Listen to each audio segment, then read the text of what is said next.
Eu fugi o quanto eu pude.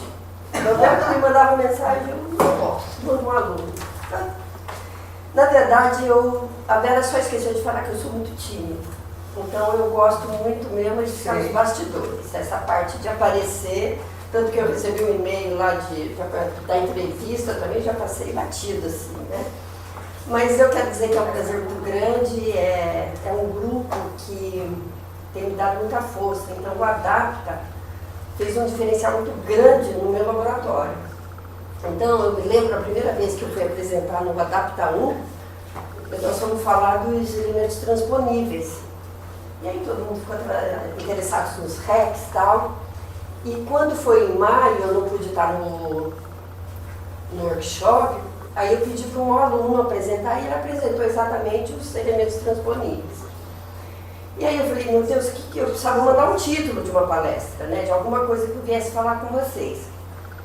Aí numa das minhas leituras, eu encontrei esse trabalho do Sioff, Marcelo Sioff, ele é de São Carlos, e é uma pessoa que, a mesma história que a Vera contou para vocês desde essa época, desde essa época eu tenho o mesmo orientador, que é o Bertolo. E a minha parceria com o Bertolo continua, então, desde 1978, bem de antes que eu comecei com ele na iniciação científica. E o Marcelo Sioff, ele ocupou a vaga depois que o Bertolo aposentou.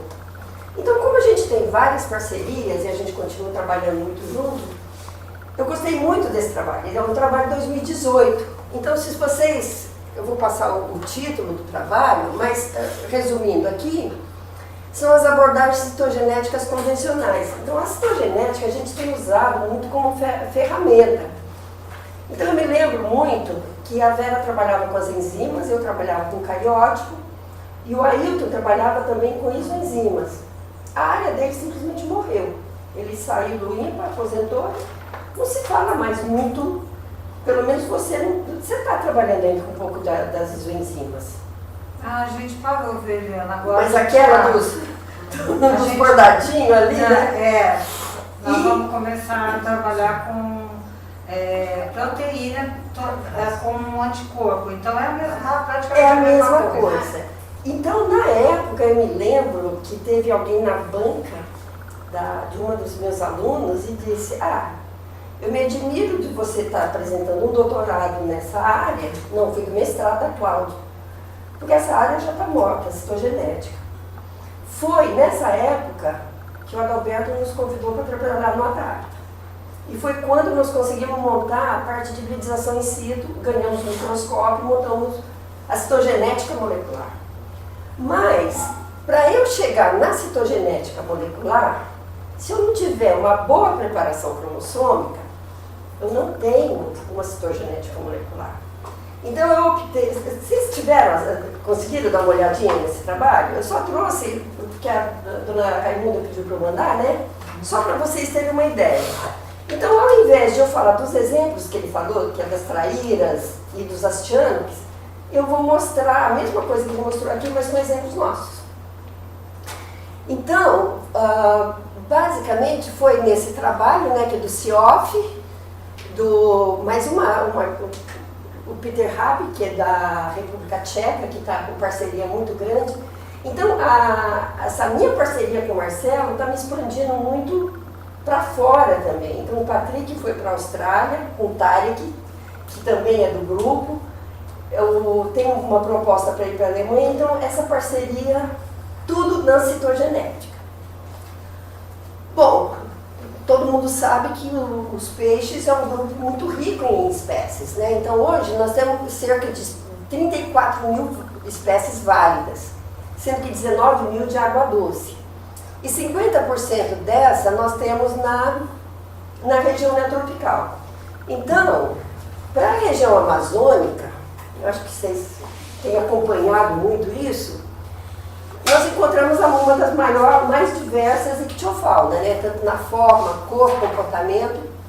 Então aqui eu coloquei alguns grupos que eu venho trabalhando, né? Com as arraias, com o jaraqui, que trouxe a gente para cá, com as piranhas.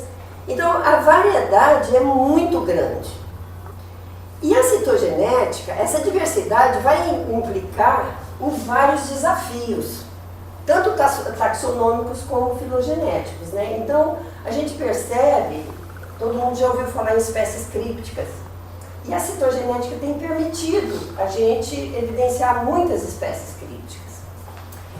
E vem fornecendo informações valiosas, tanto para a básica como para a aplicada. Então, aqui, por exemplo, se nós tivermos alteração no número diploide e na estrutura dos cromossomos, nós já temos um fator evolutivo aí fantástico. E como é que eu vejo o número diploide e estrutura de cromossomo? Coloração convencional com guinça. Eu não preciso de nada além disso. Então, por exemplo, se eu pegar um cariótipo de uma criança com algum problema, vamos dizer, uma trissomia do 21, eu não preciso ir para sequenciamento, não preciso nada. Eu vou ver um cromossomo lá. Mesma coisa a leucemia mieloide. Você vai ver um Klinefelter lá, bonitinho, só com a guinça. Você não precisa ir muito além disso. Então, esses dados citogenéticos, ele tem um valor na exploração da biodiversidade e também da biologia da conservação. Isso porque todo esse processo está ligado à plasticidade genômica, do genoma. Então, uma coisa que vocês veem muito aqui é essa plasticidade. E a gente vê essa plasticidade também nessas condições nessas ferramentas que a gente usa. Então, a citogenética ela vem atuando como núcleo de suporte. Não dá para mostrar aqui, deixa eu pegar essa farinha aqui. Então, por exemplo, a diversidade críptica é uma coisa muito interessante. Você, às vezes, na mesma população, você pega diferentes números de diploides. Se você for lá com o taxonomista, não é uma coisa só. Não, quando ele pega e começa a fazer as contagens, vai percebendo que é mais de uma espécie. Nós vamos ter os complexos de espécies. Então, ela vai ver essa diversidade críptica e isso tem ajudado muito na citotaxonomia e também na filogenia. A gente já tem usado esses caracteres citogenéticos para aplicar na filogenia. Então, nós temos a poliploidia, a estrutura de população, a presença de cromossomos sexuais diferenciados que causa barreiras pós-zigóticas, então já vai isolar populações, levando também à especiação. Pode ser usado na aquacultura, no caso de híbridos, da formação de híbridos, da formação dos poliploides. Existe o triploide que eles acham que ele tem como ele não vai cruzar, ele vai ter um crescimento maior, então já vem sendo aplicado isso. Então, aqui vocês percebem que a citogenética ela pode estar dentro de tudo isso e também a evolução cromossômica. Então, para nós, para o meu grupo, nós temos atuado mais na evolução cromossômica de grupos. Então, o que a gente faz? A gente tem a família Serra Salmidem, por exemplo, que foi a defesa do Ramon, semana passada. Então, nós temos 3 clados, e esses 3 clados são muito bem definidos. O clado basal, que é o que fica o tambaqui, a pirapitinga e o milossoma, e depois tem o clado do meio, com 58 mileus, milesinos, e depois ele vai para um outro, metines, e depois para as piranhas. Então, cromossomicamente, fica bem claro essa evolução cromossômica. Se vocês tiverem perguntas, aí a gente vai conversando, que a gente vai tirando dúvidas. Então, nós temos os marcadores cromossômicos, né? Então, a coloração com guinça, que é a coloração que a gente chama de coloração convencional, ela nos permite ver o cariótipo, onde são 2 caracteres que a gente vê, o número diploide e o número de braços. E o número de braços é pela fórmula cromossômica. Então a gente vai separar em metacêntrico, submetacêntrico, subtelocêntrico e acrocêntrico. E isso vai nos dar o que a gente chama de número fundamental. A outra coisa que a gente pode ver na coloração com guinça são os polimorfismos. A poliploidia, os cromossomos sexuais, os cromossomos B, e a banda C e a detecção da região organizadora do nucleolo são dois marcadores fundamentais também. E isso é o que a gente chama de marcação convencional.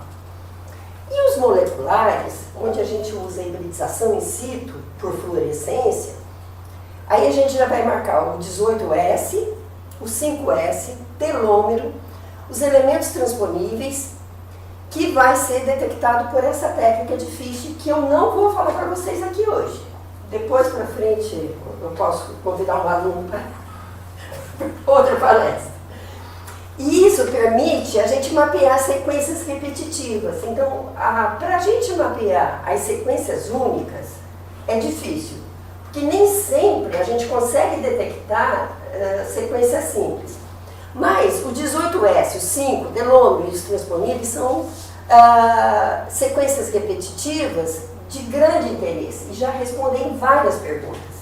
Agora, quando a gente quer genes, aí a gente já tem que ir para técnicas mais acuradas. A pintura cromossômica também tem ajudado a desvendar muitos rearranjos em termos de... Você tem que microdissectar cada cromossomo e fazer a sonda. E aí é permitido você mapear com essas sondas o genoma das outras espécies, por exemplo. E a hibridação genômica, o CGH, ele permite descobrir quanto de homologia, por exemplo, tem um macho e uma fêmea que tem cromossomos sexuais diferenciados. Então você vai ver, ele vai separar exatamente a porção que diferencia o macho e a fêmea. E também permite você ver, tem um trabalho muito bonito do Patrick, que ele qualificou agora, mês passado ele qualificou, que ele fez nas jiboias. Então ele pega o genoma de uma espécie e joga no genoma da outra espécie para ver quanto que teve a modificação durante a evolução, até jararaca, todo aquele grupo. E também a presença dos genes ligados a sexo, que é o macho no genoma da fêmea. Então, quais são as partes do cromossomo que eu analiso? Então, quando eu tenho o cariótipo, eu vou ver o braço curto, né, e sempre para cima, o braço longo, o centrômero e uma constrição secundária. Então, segundo o Levan, se esse centrômero está bem no centro, onde a divisão do braço longo para o braço curto é igual a 1, mais ou menos, eu tenho um metacêntrico. Quando é um pouquinho mais para cima, eu tenho submeta. Quando é mais próximo do telômero, mas ainda um pouquinho longe, eu tenho o subtelo. E quando forma um V, é o macrocêntrico. Então, isso tudo por um índice de medida. Então, a gente tem o ImageJ, que os meninos medem e separam os cromossomos por tipos. A outra coisa é a heterocromatina. A heterocromatina, até pouco tempo, a gente falava assim, é uma região que não faz nada. É uma região, é um DNA lixo. E hoje a heterocromatina para nós tem dado assim, tem permitido a gente fazer várias outras inferências, porque é uma região que está mais condensada, né? Eu não quero encostar aqui. Então, a heterocromatina, ela está bem mais condensada e quando você cora, ela não...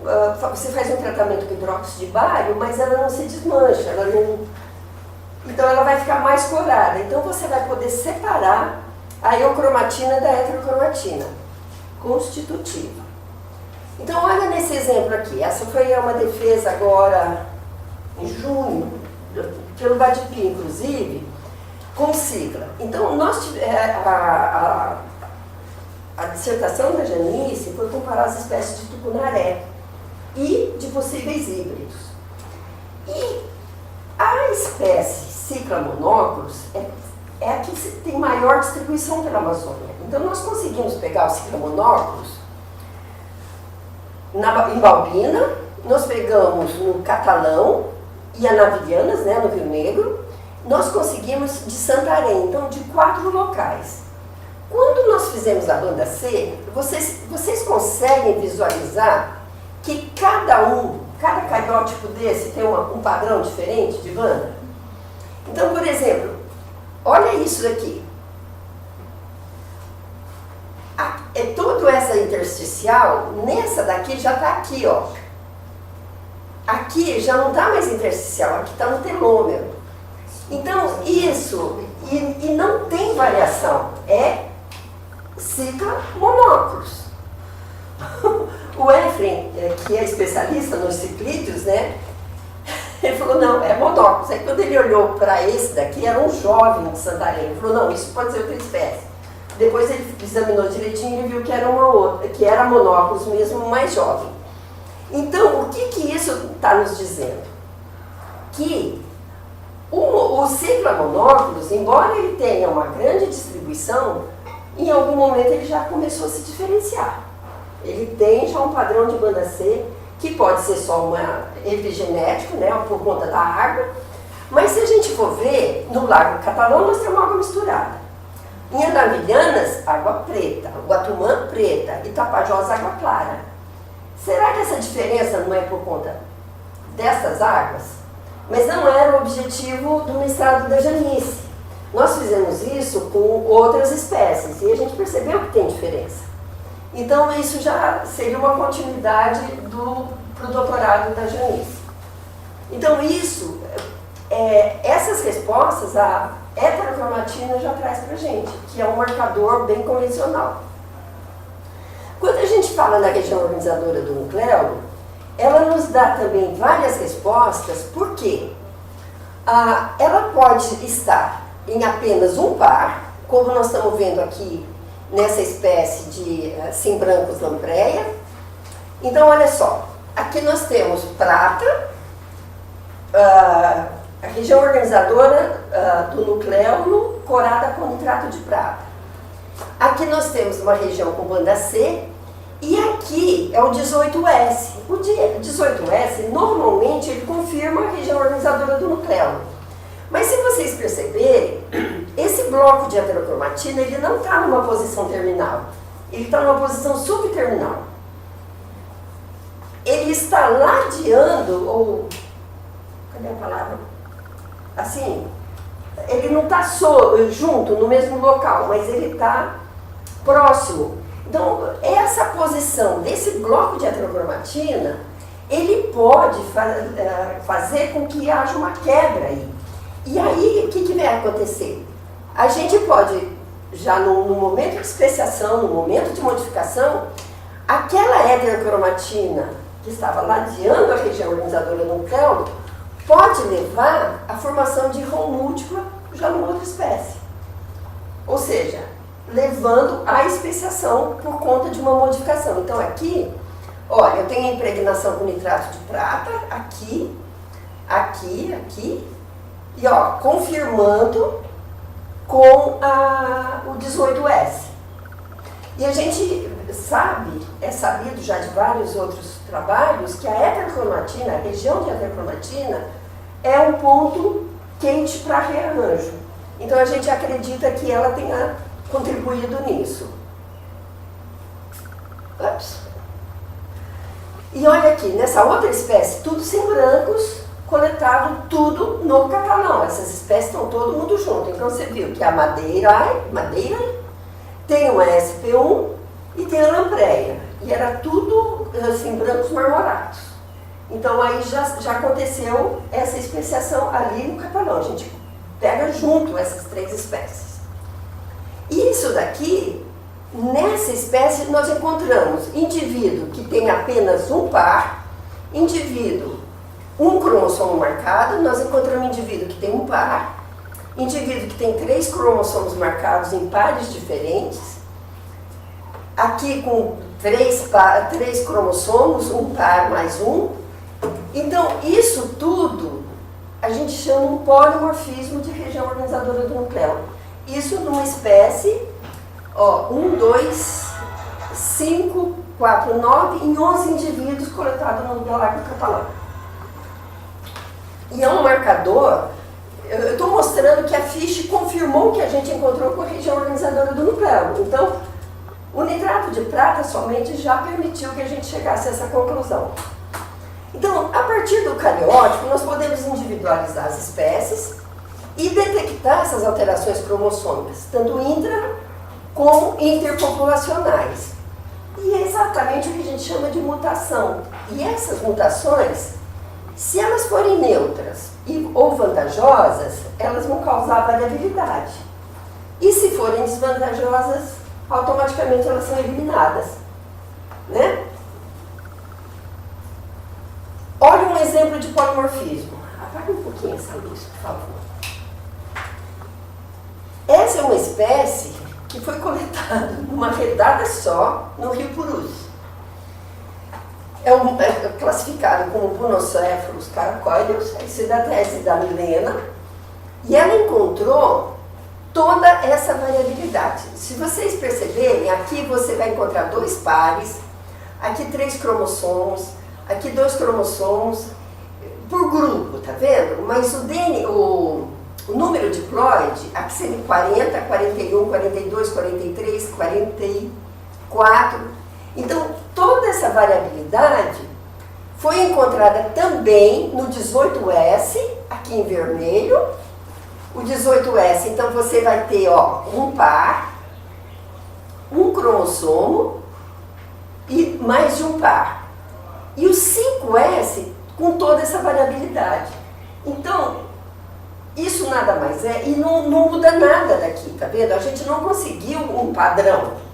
Então, foi classificado como um polimorfismo. Então, tudo isso esses exemplos que eles falaram no trabalho, que vocês viram, eu estou detectando com trabalhos nossos mesmo, né? Então, esse é o do Bunocéphalus caracoideus. Depois, nós temos os cromossomos sexuais que diferenciam muito as espécies. Aquele anterior, que família que é? É Aspredinidae. Aspredinidae. Que foi a tese da Milena, o doutorado da Milena. É um peixinho, é aquele do banjo, aquele peixinho de aquário. Aí nós temos os sexuais, que podem ser simples e múltiplos. Então, no momento que você encontra um cromossomo sexual, deixa eu mostrar, aqui não vai dar para ver. Olha, então eu tenho aqui o macho e a fêmea. O que eu encontro primeiro? A fêmea, que vai me dar diferença. Então, quando eu estou montando o cariótipo da fêmea, eu encontro um cromossomo acrocêntrico e um submétrico. Tá, então vamos ver o que tem no macho. Quando a gente chega no macho, a gente encontra os 2 acrocêntricos aqui. Então aí eu tenho um sistema que a gente chama de ZZZW. Quando chegou nessa outra espécie, nós encontramos aqui 2 pares que não pareavam. Ó, por exemplo, um grande submeta com um menor, aqui um meta com um acro. Tá, o que é isso? Então a gente monta o outro sexo, por isso, na citogenética, obrigatoriamente você tem que saber se você está com macho ou com fêmea. Se você não souber o sexo, provavelmente você vai ter um probleminha lá na frente, se ele tiver cromossomo sexual. Quando chegou aqui, então olha aqui, a gente verificou que tinha 2 tipos de W. Então eu encontrei um Z grande aqui, então ficou aqui, esse daqui Z1, Z1, e esse Z2, Z2. E aí ficou Z1W1, Z2W2. E essa coloração é simplesmente convencional, Guinza. Eu não precisei fazer nada para determinar isso. Mais um exemplo. Agora, quando o macho é diferente, né? Então eu encontrei aqui o XY. Então o macho eu já encontrei de cara, ó, um grande, um pequeno XY. Quando eu faço a fêmea, ok, eu já encontro os 2X. E aqui, quando é múltiplo, ó, encontrei aqui tem diferença de número diploide. Então, por exemplo, a fêmea, ele vai ter um cromossomo a mais, o macho vai ter um cromossomo a mais que a fêmea. Então eu tenho a fêmea com XX, aqui o macho tem o X, e aí ele tem o Y1 e o Y2. Então, em peixes você encontra pelo menos 9 sistemas de determinação cromossômica sexual diferenciados. Mas isso corresponde a apenas 10% dos peixes até agora analisados. Porque nem todas as espécies, a maioria, não tem essa diferença de cromossomos sexuais. Agora, um outro exemplo fantástico também da tese da Milena, que é com bunocéfalos também, uma outra espécie. O que ela encontrou? Se vocês verem aqui, ela encontrou uma diferença entre macho e fêmea. Então não vê as letrinhas embaixo. Então quando ela encontrou aqui, ela viu aqui um grande, vocês estão percebendo esse maior? Tá, XXXY, né? O macho está aqui, então seria a fêmea XXXY. Mas ela foi para a técnica da banda C. O que ela encontrou? O Y normalzinho aqui, mas ela encontrou um outro cromossomo totalmente heterocromático. Bom, já mudou todo o sistema, né? Já não é mais aquilo. Aí o que aconteceu? Então aqui ficou XY1, então teria que ser X1, então eu teria que ter dois aqui, X1, X1. E aqui eu teria o outro Y, que é o Y2, eu teria o X2. Então eu teria que ter X2, X2. Mas ainda não estava convencendo. Aí quando ela fez o 5S, quando ela fez o 18S, está aqui os dois, no par 5, vermelhinho. Quando ela fez o 5S, ela encontrou no par 2 e na fêmea ela marcou só um par. Tá vendo aqui que marcou só um parzinho? E quando chegou no macho, marcou o Y1, e aqui esse é o X1, que é o X2. Tá aqui, ó, X2, a marcação igual da fêmea. E aquele que era o Y2, que era totalmente heterocromático, ele tem marcação terminal nos dois braços. Aí fechou o nosso sistema de determinação cromossômica sexual. Esse é totalmente inédito para siluriformes. É um sistema totalmente novo em siluriformes. Então, vocês percebem que hoje nós temos a citogenética molecular que ajuda a gente comprovar aquilo que a gente encontrou na convencional. Então, a convencional responde ainda. E eu não conseguiria aplicar essas técnicas se eu não tivesse essa preparação cromossômica muito boa. Eu não ia ver nada. Um outro exemplo agora de cromossomo B. O cromossomo B, aqui na Amazônia, a gente tem, esse é o segundo caso descrito para peixe amazônico, mas descrito. Não é o fato de não ter, é que nós não encontramos. O Ramon, analisando duas espécies de metines, ele encontrou para maculatos, macho e fêmea, tudo bonitinho.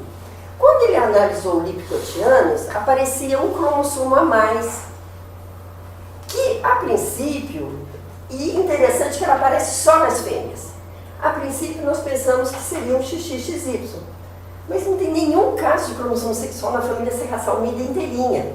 Então seria muito difícil ser o cromossomo sexual. E aí a gente vai. Com a banda C, ele percebeu que ele marcou inteirinho. E é uma característica de cromossomo B que a gente encontra, ele é totalmente heterocromático. E depois, quando ele fez o 5S e o 18S, olha o que aconteceu. O 5S marcou no 4,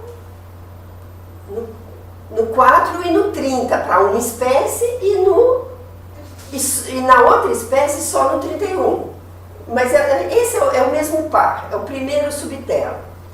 Mas no 18S, numa espécie eu tenho dois pares e nessa espécie, só nas fêmeas, eu tenho o par 19 e o 22, igualzinho da outra espécie. E olha onde eu tenho uma região organizadora do nucleômetro. No B. Então, é outro caso inédito. Primeiro, o B, e o B exclusivo de fêmea, e o B carregando uma região organizadora do nucleômetro. gene para a região organizadora do nucleolo, mas ela não está ativa, porque quando nós fizemos com nitrato de prata, ela não estava ativa. Então ela não tem atividade, mas está ali presente. É um caso que vai continuar também. Ainda, essa já é mais antiga, mas o Ramon agora, a foto é mais antiga, mas o Ramon também confirmou agora que em Rombeus é um complexo de espécies. Então hoje nós já temos uma parte de filogenia, que é uma aluna da ISN fez, do Serração MIDI, e diz que Rombeus é um complexo. Mas isso já estava detectado que era um complexo em 2001. Nós já encontramos esses 3 cariótipos. E hoje o Jansen foi da banca e falou: Ramon, diga que são 2 espécies. Não tenha medo de dizer que são 2 espécies. Então nós temos essa com 58, essa com 60 e essa com 60. Só que essa é bem mais rara. Mas aqui a diferença dessa para essa é o número de cromossomos subtelo. Aqui são 3 pares, aqui são 2, aqui são 5, aqui são 6. Então, isso no Largo Catalão. Então, se você for lá, você vai pegar essas 3 coisas que ainda não tem nome. Está tudo como um complexo Rombeus ainda. Então, a gente pode mostrar uma diversidade que está oculta. Então, aparentemente, ela é uma espécie, mas que, na verdade, ela tem uma diversidade bem oculta. Poliploidia. Para a Amazônia, nós tivemos um caso em Opleritrinos, mas não é tão comum a gente encontrar poliploides. Mas, por exemplo, nesse caso das Tiânex, nós temos o 2N48 e um 2N72. O que é isso? Quando foi ver, montar o cariótipo, a gente vê as tríades. Então, são 3 de cada um, é um triploide, né? Que também, ó, só corado com guinça, não tenho nada para detectar isso. Agora, o que explica toda essa variabilidade cromossômica? Então, é aqui que entra o que eu mais gosto de brincar com o pessoal, que são os rearranjos. Então, os rearranjos não passam de um quebra-cabeça delicioso de você ficar brincando. Então, você, por exemplo, você tem a fusão, onde você tem 2 cromossomos, ele passa 1. Então, por exemplo, quando você tem um grupo que diminui o número cromossômico, não tem outro rearranjo, tem que ser fusão. E o mesmo é a fissão, que de 1 passa para 2. Então, agora, nessa tese do Ramon, nós tínhamos um clado basal com 54, 58, 62 e 60. Então, você brinca com os rearranjos. E agora, se nós conseguirmos fazer a pintura cromossômica, a gente vai ver quais são os cromossomos que estão envolvidos nesses rearranjos. Porque as sequências são as mesmas, né? Não tem muita variação. Só que então em posições totalmente diferentes. Então quem está trabalhando muito com pintura cromossômica não é muito difícil. É a Cleusa. Então nós estamos junto com os giminotos. Ela conseguiu fazer a sonda de todos os cromossomos de uma espécie de giminotos. E aí ela joga em cima do outro. Só que cada pedacinho de uma coisa. Aí é o quebra-cabeça mesmo. Então você tem que ver quais bandas, porque são muitos rearranjos. Então esses são os que a gente consegue visualizar num cariótipo com guinça mesmo, né? A deleção é ali faltando um pedaço, né, do primeiro. Você consegue ver esse aumento. Se eu voltar aqui, olha, numa figura que eu mostrei agora há pouco para vocês estão percebendo isso aqui? Você viu que aqui as 2 marcações são iguais e aqui uma bem maior que a outra? Gente, não tem como não falar que isso foi uma duplicação ou uma deleção. Como a grande está muito maior que a pequena em relação à outra, a gente acredita mais que tenha sido uma duplicação. E é o outro rearranjo que a gente vai ver aqui. Tá vendo? Deu aquela duplicação. Aí tem as translocações. Então, essas translocações é quando a gente vem com os elementos transponíveis, que a gente consegue visualizar essas translocações. Então, um exemplo de translocação que a gente tem, eu podia ter colocado aqui, não coloquei, foram o acaradisco, que tem na meiose ele forma uma cadeia com 22 cromossomos, porque teve várias translocações. Então, na meiose, o que ele faz? A sinapse tem que ser com os homólogos. Então, ele vai formando um anel. Então, são exemplos assim que a gente faz o esquema, mas a gente consegue ver em cada periódico que a gente está montando. As inversões. As inversões,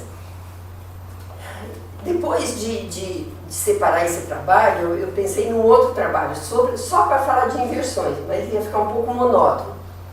O que uma inversão não faz no cromossomo? Talvez a Vera consiga até explicar isso melhor. Então você tem uma sequência e a sequência simplesmente faz isso. Ou seja, aquilo que estava expressando não vai expressar mais, vai ser totalmente diferente. Então nós temos as paracêntricas quando não envolve o centrômero e a pericêntrica quando envolve o centrômero. Então você tem às vezes um cariótipo tudo acrocêntrico. De repente tem um outro, um metacêntrico, submetacêntrico, ou seja, você vê nitidamente que foram as inversões que aconteceram ali. Bom, então, atualmente, com todos os avanços que a citogenética molecular vem aplicando, verificamos que a citogenética convencional ainda é uma importante fonte de informação para a ciência básica e aplicada, particularmente no campo da biodiversidade, onde tantas espécies aguardam por investigações mais detalhadas e espécies aguardam por serem descobertas. Então essa foi a conclusão final do trabalho, que eu acho que não sei se vocês conseguiram ler inteiro, porque às vezes fica chato, né, quando não é da área da gente. Mas eu vi que em 2018 a gente ainda está com isso muito vivo, sabe? Então eu fui para um congresso de citogenética em Goiânia, que é em maio. É isso que a gente está fazendo, que eles mais estão fazendo. Então tem as pinturas cromossômicas, mas se você não tiver aquilo básico, por exemplo, o cariótipo humano, com uma banda G, você já percebe todos os reatores. E você já mata ali, né? Então já dá um indicativo muito grande. Aqui meus apoios, né? Claro, FAPIAN, CAPES, CNPq, Adapta, muito obrigada. E o nosso INPA querido, e muito obrigada.